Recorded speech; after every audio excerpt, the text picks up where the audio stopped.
When the first M4 Sherman tanks rolled onto the battlefields of North Africa in late 1942, few soldiers believed they were witnessing the arrival of a war legend.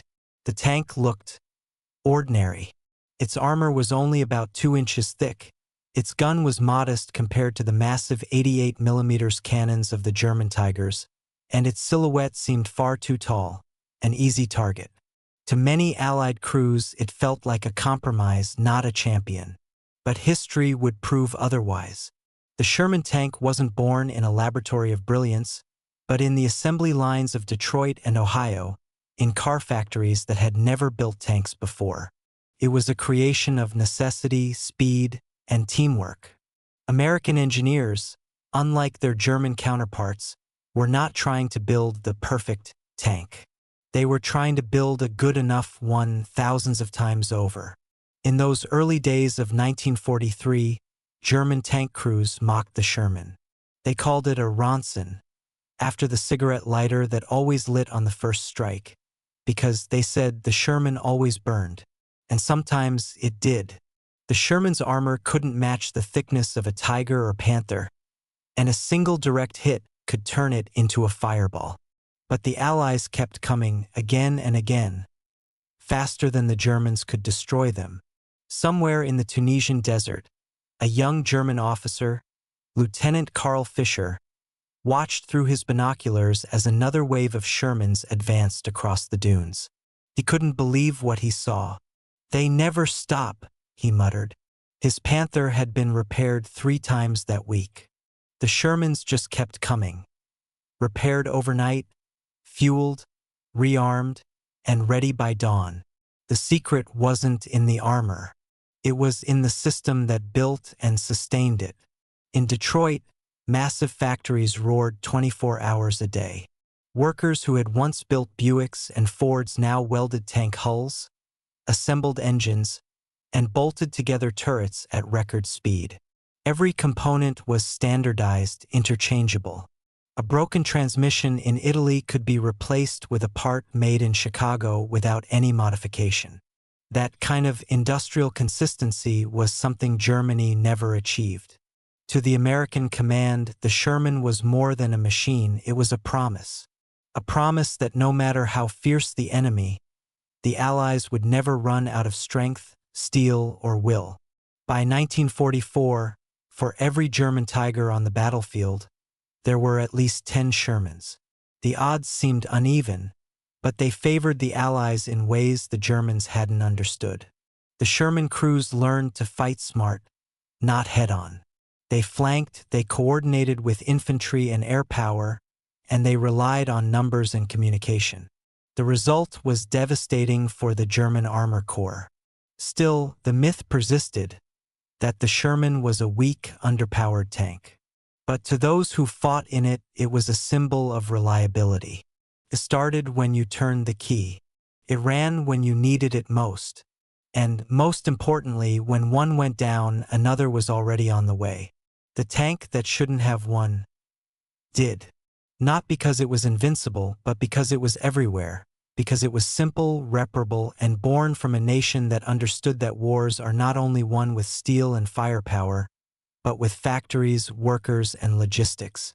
Years later, when captured German engineers were shown the production data of the Sherman, many of them fell silent. One of them famously said, "Now we understand. You didn't win with tanks. You won with industry. And that, more than any shell, gun, or armor plate, was the real power behind the tank that shouldn't have won." When the first intact Sherman tanks were captured on the Eastern Front and in North Africa, German engineers gathered around them with a mix of curiosity and disbelief. The mighty Reichsengineers, who had designed masterpieces like the Tiger and Panther, now found themselves staring at something that looked crude. The Americans had sent this boxy, simple machine into battle. The welds were rough. The steel wasn't hardened like their own. The suspension was basic, almost primitive. But the tank worked, and it worked everywhere. In the winter of 1943, at a test field outside Kummersdorf, a captured M4 Sherman sat under a gray sky. Snow dusted its olive-drab surface. Engineers from Henschel and Krupp circled it like surgeons around a foreign body.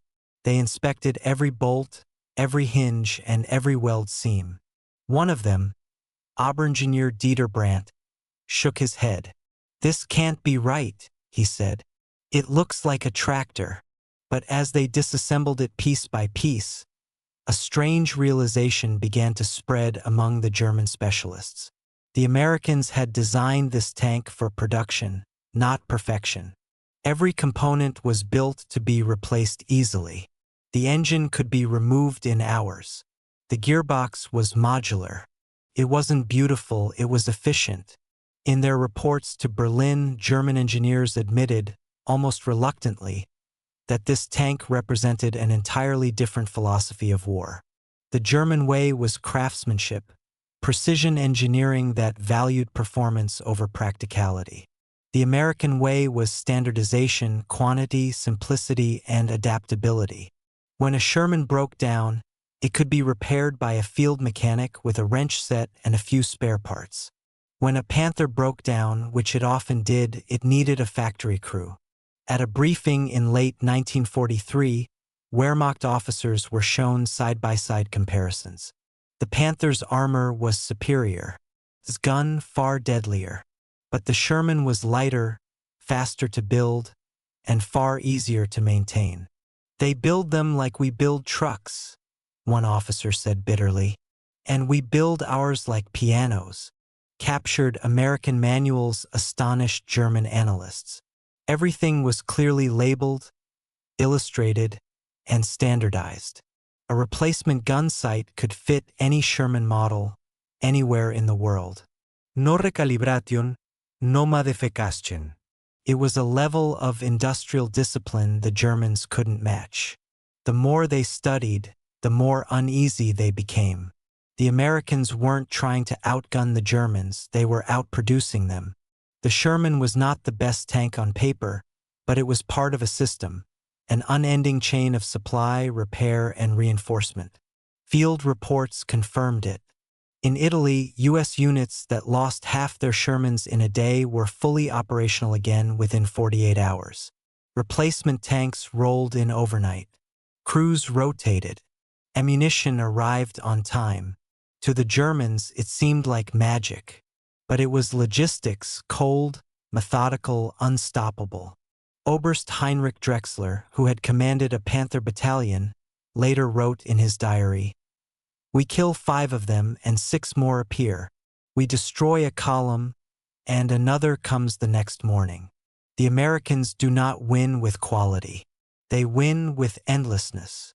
By the time German engineers finished their studies, they had reached a sobering conclusion. The Sherman's true weapon wasn't its gun or armor. It was its buildability. It was a tank that any factory worker could assemble, any mechanic could fix, any soldier could drive. It was the embodiment of the American war machine, pragmatic, unsentimental, and terrifyingly consistent. The Germans realized too late that while they had built masterpieces, the Americans had built momentum. And in war, momentum was deadlier than any cannon. For most of World War II, the German army believed that the thicker the armor and the bigger the gun, the better the tank. It was an idea born from their early triumphs, when Panzer III and IV units rolled across Europe almost unchallenged. But by 1943, that philosophy began to crack.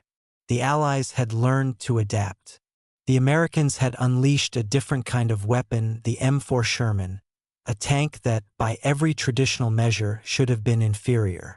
Its 75mm gun could barely penetrate a Tiger's frontal armor, and its own plates could be pierced by a single German shell. Yet somehow the Sherman kept winning battles. In the forests of Normandy, the myth of superior armor began to crumble.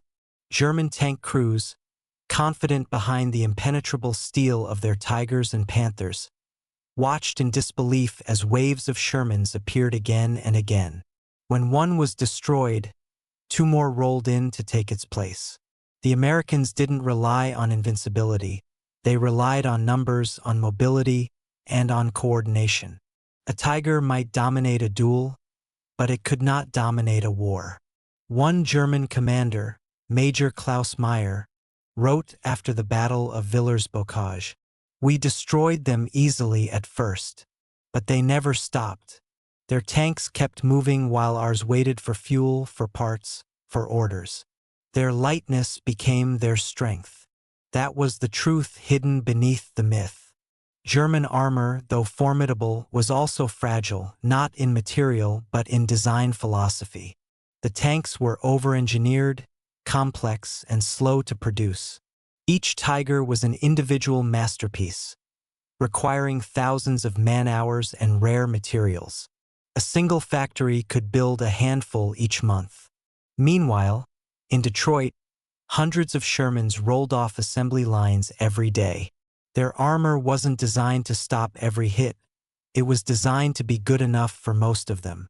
And when a Sherman was destroyed, the crew often survived, climbed out, and were back in another tank by the next morning. German engineers had underestimated that. They thought strength was measured in centimeters of steel, but the Americans measured it in persistence. A Tiger's thick armor made it a fortress, but it also made it heavy, slow, and mechanically unreliable. A broken transmission could take days to repair, and each spare part had to be custom-fitted. A Sherman could be repaired in hours, even in the mud of Normandy or the deserts of North Africa. By late 1944, German crews began to dread long marches. Many Panthers were lost not to enemy fire, but to mechanical failures or fuel shortages.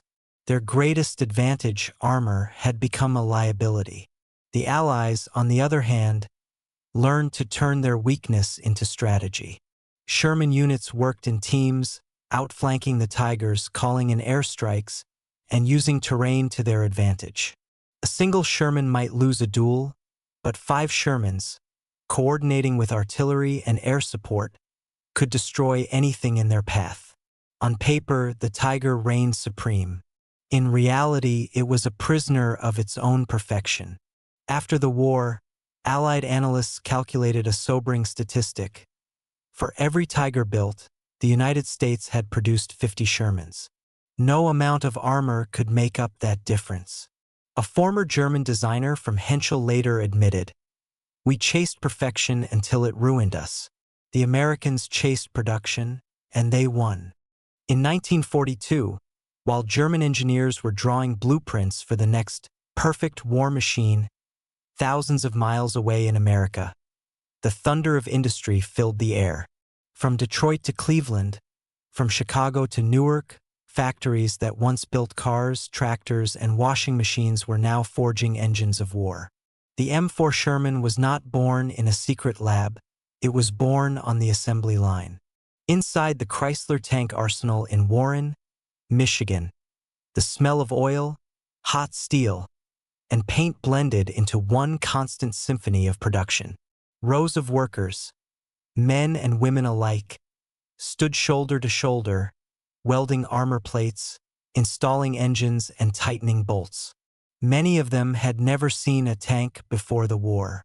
Now they were building dozens every day. Posters hung above the factory floor.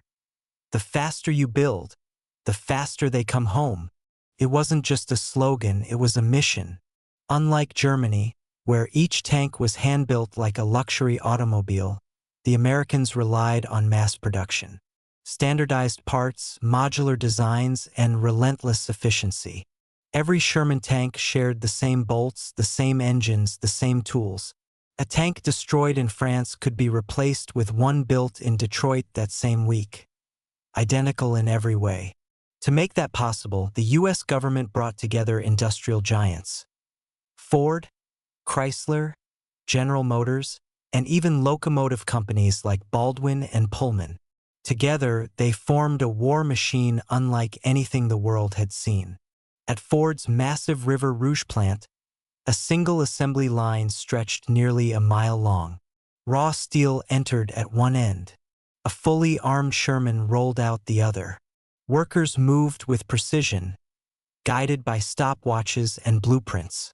Engineers walked the line with clipboards, ensuring that every component fit perfectly, not just here, but in every factory across the country. The American genius was not in design complexity but in interchangeability. A gun sight made in New Jersey fit perfectly into a tank assembled in California. A replacement engine could arrive by train, be installed in the field, and get the tank rolling again within hours. It was a miracle of organization, an orchestra of steel, sweat, and timing. In just 3 years, American factories produced over 49,000 Shermans. Germany, despite its engineering brilliance, could only manage a few thousand heavy tanks in the same period. Every time a Tiger rolled off the line, America produced 50 Shermans. The secret wasn't the armor or the gun. It was the process. The Sherman could be built by the same people who once built Buicks, Studebakers, and Fords. Housewives, farmers, and students all joined the effort. Rosie the Riveter wasn't just a symbol. She was real. She welded the seams of the tanks that rolled across Europe. In 1943, an American general visiting the Detroit arsenal said, "This is where victory begins. Not on the battlefield, but here, among the machines." Meanwhile, German intelligence struggled to comprehend how the Allies could replace losses so quickly. Their reports described it as mechanical magic, a seemingly endless flow of tanks, parts, and replacements. But it wasn't magic. It was American industrial philosophy, speed, scale, and simplicity. The Sherman wasn't perfect, but it didn't need to be. It just needed to exist in massive, unstoppable numbers.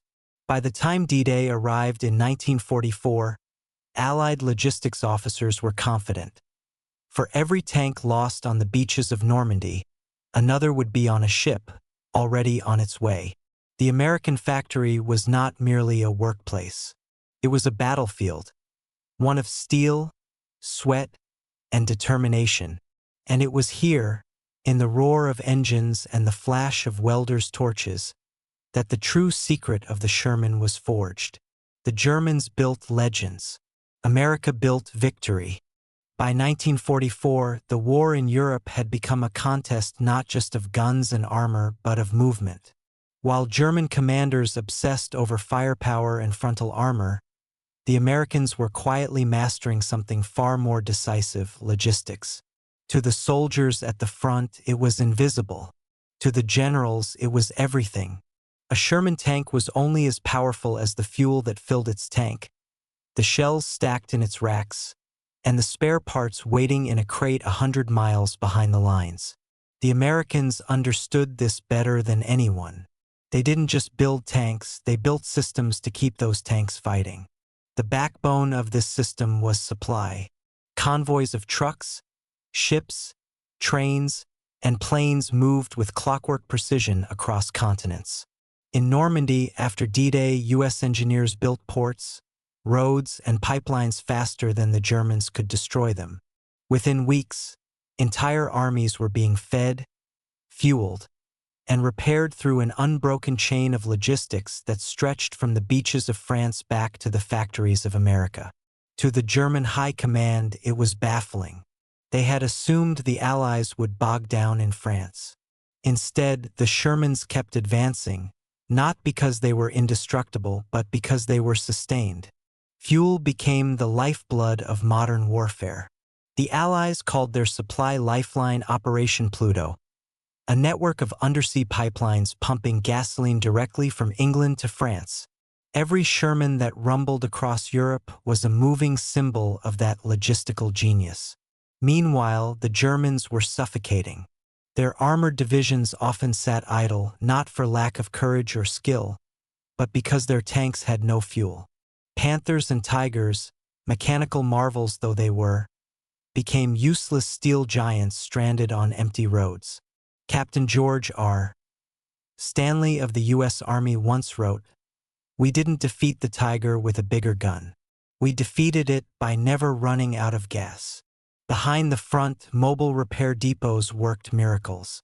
Damaged Shermans were towed in by recovery vehicles, patched up, refueled, and sent back to the fight within days, sometimes hours. Spare parts flowed in endless streams from depots stocked with everything from engines to treads to coffee for the mechanics. Every destroyed tank had a replacement.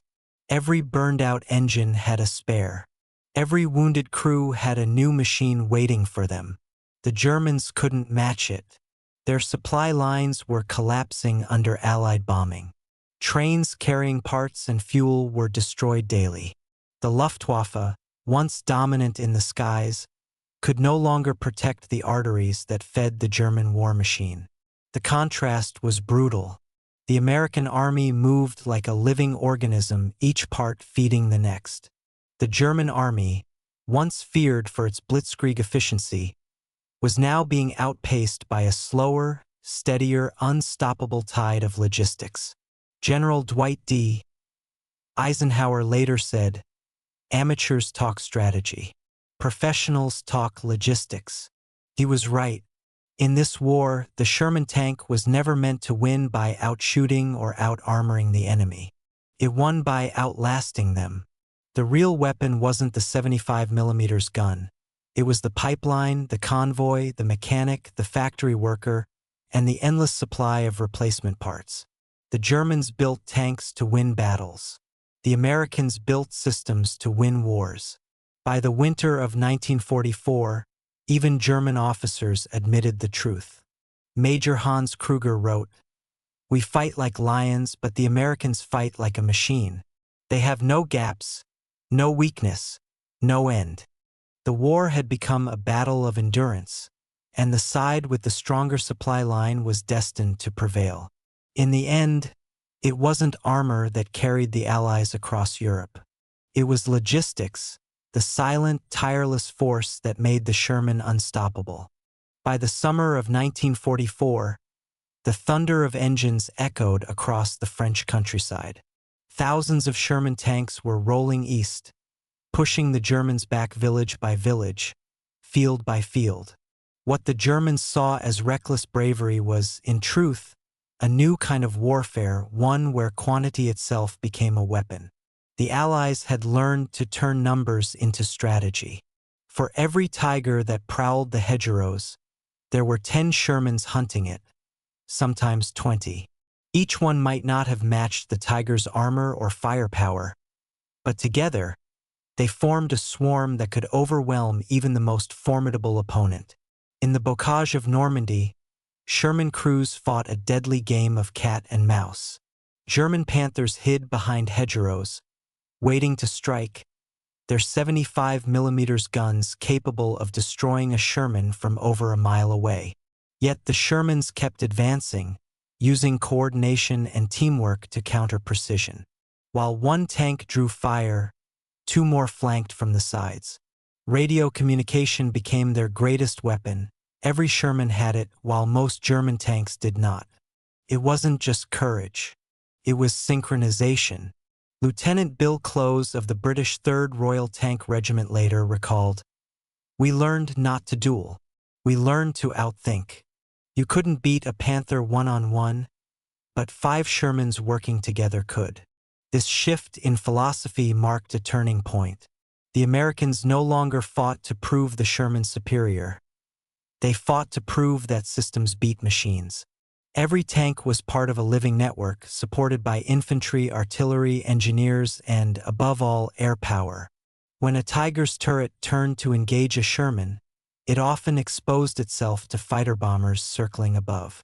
A single call on the radio could summon a P-47 Thunderbolt screaming out of the clouds, dropping bombs or rockets that turned armor into wreckage. The Germans soon realized that their legendary tanks had become magnets for Allied firepower. At St. Lo, a Panther division tried to hold the line against advancing American armor. Within hours, their formations were shattered. Not by direct tank duels, but by coordination artillery barrages, flanking Shermans, and precision strikes from the air.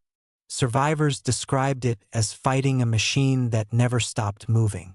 Even in the Ardennes, during the desperate winter of 1944, the story was the same. German tanks broke through thin American lines, but they could never sustain momentum. Every advance drained fuel and spare parts they didn't have. The Shermans, meanwhile, kept coming. Repaired overnight, resupplied in hours, and backed by an ocean of logistics. Quantity met quality, and for the first time, quantity didn't just survive, it won. The American crews knew the risks. They joked grimly that their tanks burned like matchsticks. But they also trusted that replacements were always ready. They fought with confidence not born from invincibility, but from certainty. The certainty that they were part of something larger, unstoppable, and endlessly replenished. One German officer later admitted, "Their tanks die fast, but they are like a tide. We kill one and 10 more appear." How do you stop a tide? That was the essence of Allied warfare. The Sherman wasn't the strongest, but it was always there, always repaired, always advancing, could cross rivers, climb hills, and roll through mud that would trap heavier tanks for days. By 1945, the balance was undeniable. German quality met American quantity and was crushed beneath it. But it wasn't just numbers. It was the unity of production, planning, and human resolve. Every tank on the battlefield was connected to a factory worker in Detroit, a sailor on a supply ship, and a pilot overhead. The Sherman had become more than a tank. It was the physical embodiment of a nation's rhythm, steady, relentless, and coordinated. The Tiger roared louder, but the Sherman rolled farther. When the war finally ended, the once invincible German war machine lay in ruins. Factories that had once produced Tigers and Panthers now stood silent, their assembly lines stripped bare or reduced to rubble by Allied bombs. And in those first uneasy months after surrender, German engineers, the men who had designed some of the most feared machines of World War II, began to face an uncomfortable truth. They were invited, sometimes ordered, to study the American Sherman up close. What they saw left many of them stunned. The Americans had sent over hundreds of Shermans for post-war evaluation. German engineers, expecting crude mass production, found instead a masterpiece of practical design. It wasn't elegant in the way a Panther was. It wasn't beautiful like a Tiger, but it was logical. Every part had a purpose. Every component could be replaced with minimal effort. One engineer from the Henschel Company reportedly muttered, "This tank is built for war, not for pride." Inside the Sherman, everything was designed for the soldier, not the designer's ego. Access panels opened easily. Engines could be removed without dismantling the entire hull. Even the tools were stored in standard locations. Where German tanks required teams of mechanics and special equipment for field repairs, the Sherman could be patched up with wrenches, welding torches, and spare parts pulled from another wreck. The Germans realized that while they had been obsessed with perfection, the Americans had perfected efficiency. A Panther, for example, required over 150,000 man-hours to produce. A Sherman? Barely 10,000. The Panther's transmission was so complex that a single manufacturing defect could immobilize it. The Sherman's transmission, meanwhile, was simple, rugged, and forgiving. For German engineers, the revelation was almost humiliating. They had believed their tanks represented the pinnacle of engineering, precision machine masterpieces built to dominate the battlefield. But in the cold light of defeat, they saw that complexity had been their downfall. Allied investigators noted their reactions. In one report from 1946, an American officer wrote, "The Germans appear bewildered that our tanks could be so simple and yet so effective. They admit privately that they could not have built such machines in sufficient quantity to match our output." The shock ran deeper than technology. It was philosophical. The Germans had built machines that required elite crews and perfect conditions. The Americans built machines that anyone could drive, repair, and replace. It was democracy in design, mass production as strategy.